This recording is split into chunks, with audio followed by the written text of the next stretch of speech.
નમસ્કાર કિસાન ભાઈઓ, કેમ છો બધા કિસાનો? મજામાં ને? અરે આપણે ફરીથી એક નવો બ્લોગ લઈને આવી ગયા છીએ. અને આપણે જે આજે છે બ્લોગ એ આપણે થોડોક ખેતી વિશે છે. અને ખેતી વિશે એવો છે કે આપણે જે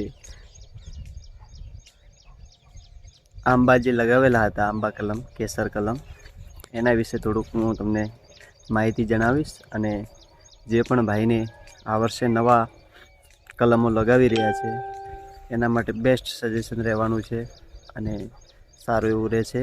અને આપણું જે ફાર્મ છે એ પૂરું 100% ઓર્ગેનિક ફાર્મ છે. આપણે કોઈ જાતનો દવાનો ઉપયોગ કરવામાં આવતો નથી, આજ સુધી કર્યો નથી ને આગળ કરશું નહીં.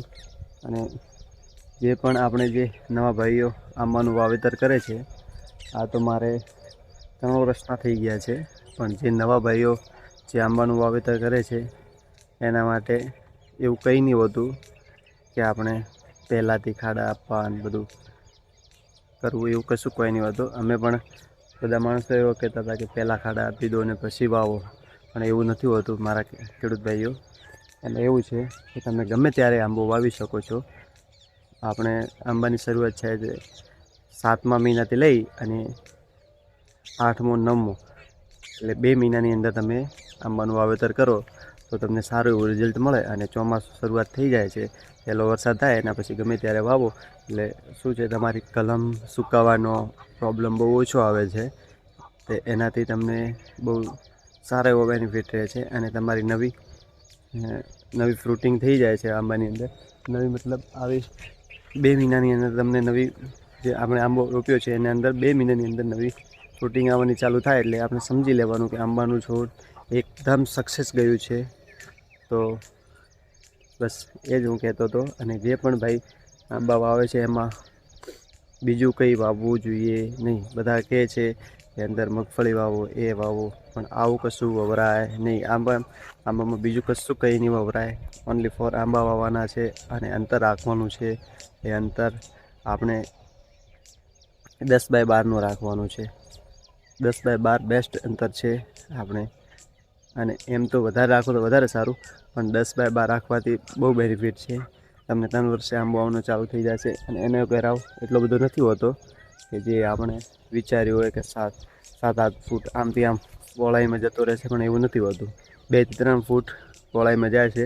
6-7 વર્ષનો થાય ને ત્યાં સુધી તો એટલો જ રહે છે, પછી વાંધો નથી આવતો.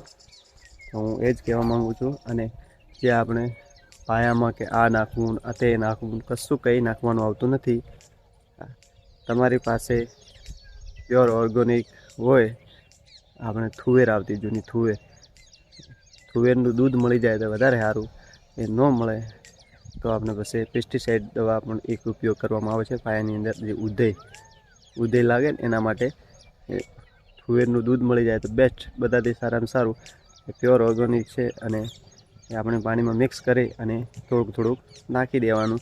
એનાથી આપણે ઉદય લાગવાની સમસ્યા બહુ ઓછી રહે. નાનો છોડ હોય ત્યારે થોડીક સમસ્યા રહે, પછી એના પછી તો રહેતી નથી.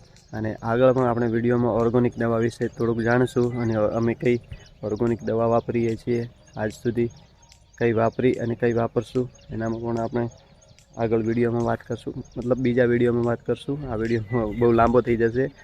અને આવા વિડીયો જોવા માટે અમારી ચેનલને સબસ્ક્રાઈબ, ફોલો અને શેર કરજો. અને આંબા વિશે વધુ માહિતી જોઈતી હોય, જે પણ ભાઈને આંબાની કલમ વાવવાની હોય અને વધુ માહિતી જોઈતી હોય તો અમારો સંપર્ક જરૂર કરે.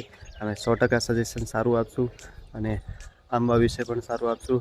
અને આપણી કલમો કેવી હોવી જોઈએ એ પણ સારી કલમોની ખાતરી કરી આપશું કે આ કલમો સારી છે કે નથી, કે એ બધું અમે જાણી તમારું એવું અમારાથી પોસિબલ થશે તો અમે વિઝિટ કરી અને તમારું બધું દેખી અને કહી શકશું કે નહીં ઓકે છે. જે પણ ભાઈ આંબાની કલમ આ વખતે વાવે છે એ અમારો સંપર્ક જરૂર કરે. અમે કંઈ પૈસા નથી લેવાના ભાઈ, અમે વિઝિટ કરવાના કંઈ પૈસા નથી લેવાના, ફ્રી ઓફ કોસ્ટ વિઝિટ કરશું. એનું 100% અમે એનું સોલ્યુશન લાવી આપશું. અને બીજું જે ભાઈઓ નવા આપણી ચેનલની સાથે જોડાય છે એ લાઈક, શેર અને ફોલો જરૂર કરે. અને આપણી ચેનલને સબસ્ક્રાઈબ કરવાનું ન ભૂલે.